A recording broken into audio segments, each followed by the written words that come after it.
Yeah, hello. What's good, everybody? It's your boy Romanpuss here with the best team in all of One Piece Bounty Rush. Now, there's supposedly like over 250, over 300 playable characters in the game, but let's be real. In a given meta at the time and with how far power creep comes, there's usually only about 6 to 10 characters that are truly viable and truly going to actually thrive and grant you more wins than losses instead of just being carried. So, this is probably the team that you have the best chances of winning on, provided you are playing well and provided you have an average level of support so you can keep up with the meta. Remember, getting your support up is the most important factor in this and in terms of the amount of damage that you do. So, let's dive in. Who are these two characters that are absolutely insane? The first one is the one unit that came out earlier this year, was I think the ultimate 5th anniversary unit, EX Dark Roger. He is a dark runner. He has insane amounts of abilities. He is basically can put out the damage of an attacker while also just being a runner, and he can take your flag whenever he wants, whenever he wants. Now, this is one of the worst traits in the game because it's actually extremely toxic. Imagine just originally, when the game came out, if there was an enemy on the flag, you could not take it. No one could take it. That meant it was protected. So defenders actually were able to hold flags a little bit better than they are now. Now that there's Dark Rogers, and especially if there's 2 or 3 of them out on the map, they have the ability to sit there and take whatever flags they want whenever. Now, since he's come out at the beginning of the 5th anniversary, or the end of the 5th anniversary, I believe he was the final unit. Since he's come out, there has been a few counters that have come out, which there's an odd coincidence that they have for each of these counters. Now, the Dark Roger counters, I think the main ones off the top of my head, there's probably more, or there one that can kill him, but these are the main ones off the top of my head. You have S Snake, which is an extremely toxic unit as it is. You have Kogra, you have Nolan, and on top of that, you could consider Lucci a counter if you want as well. He does pretty well. I would say those are several of the top counters. Now, tell me, someone in the comments below, what they were thinking by making every single one of these counters a blue unit.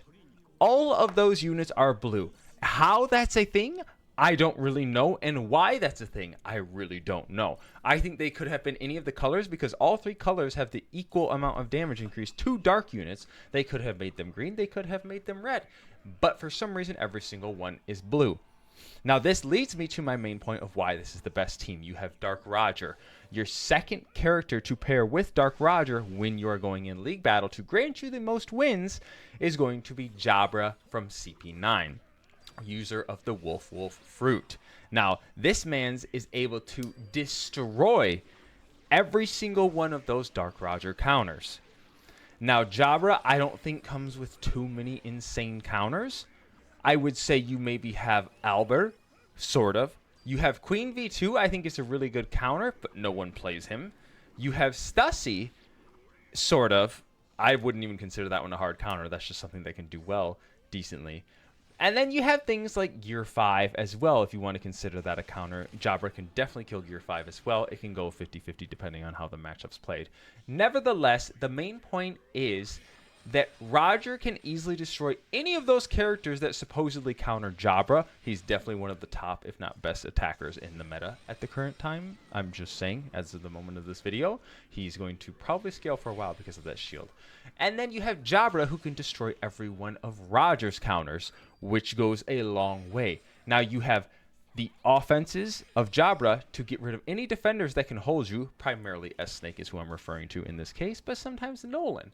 But Kogra and Lucci, they're definitely killable by other attackers generally pretty easily because they're both kind of glass cannons usually. Anyways, then you have Roger who can come back and take flags whenever you need with those 150% capped flags. So it really depends on what you need in the moment in time, but I think these two together grant the most universal capabilities ever.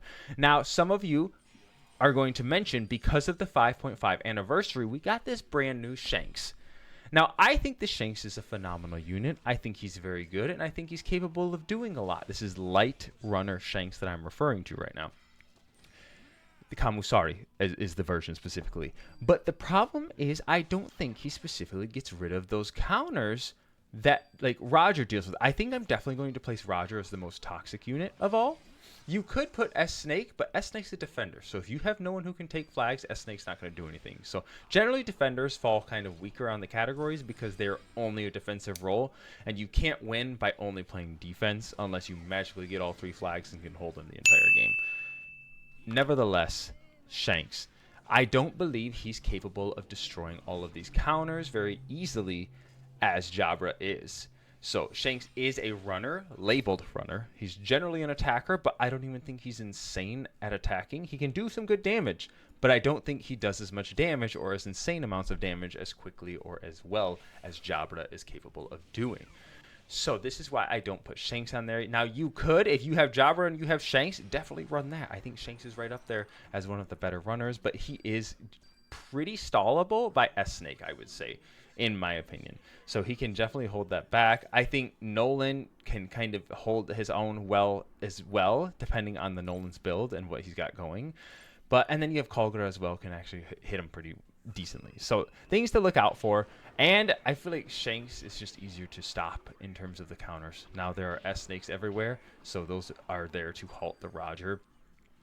But overall, that's my main point of why Shanks isn't as good. And now there are other units that you probably want to throw out. Some people like saying Gear 5 is up there. I think Gear 5's fallen off. There's a lot of people who can do damage. And even Jabra, who technically, if you change his scaling, because both of his skills scale off of defense buffs, it's basically like he has a 50% attack buff as other unit would. So because of that 50% attack buff, that is enough to deal with Gear 5's defense buff. So really Gear 5's not even that hard to kill as a Jabra. So he can do the damage. Like literally this unit is insane. He has the shields, he has the defense buffs, and on top of that, this is actually one thing I completely forgot to mention so far. They both have forms of status effects. It's their status effect immunity.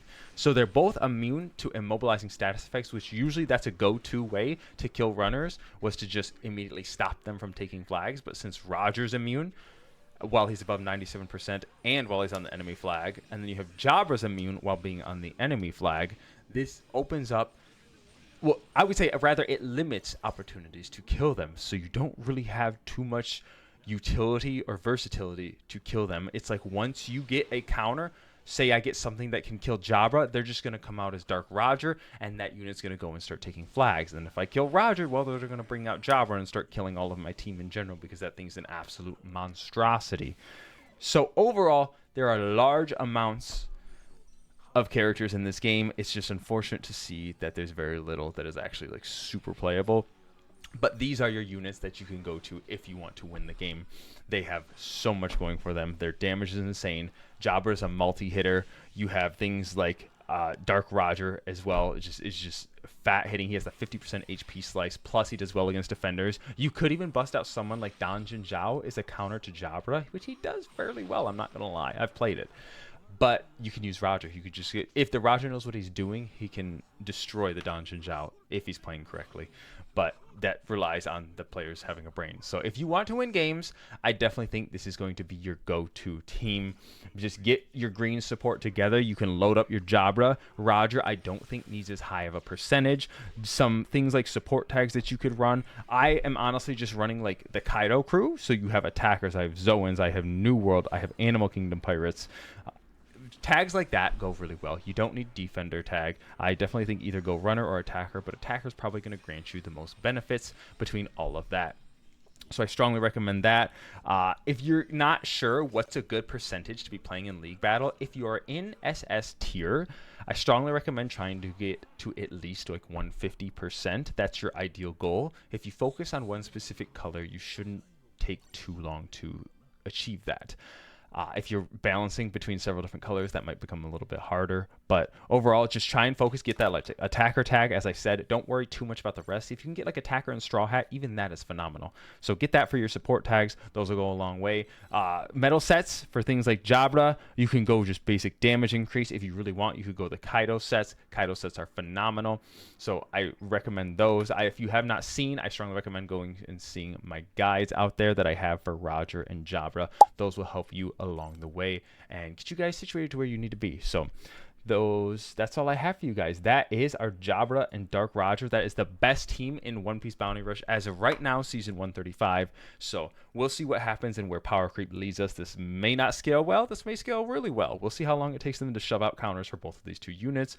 But I hope you guys found this video useful. Be sure to like, follow, subscribe if you did. Check me out on Twitch, Twitter, Discord. All of those links are down in the description below. Make sure you leave a comment. I try to respond to as many of those as possible. So if you just want to have a chat, you're having a bad day, hit me up down there. But that's all I have for you guys. I'm Romanpuss, and I'll be taking off. Yeah, holla! Peace, beautiful people.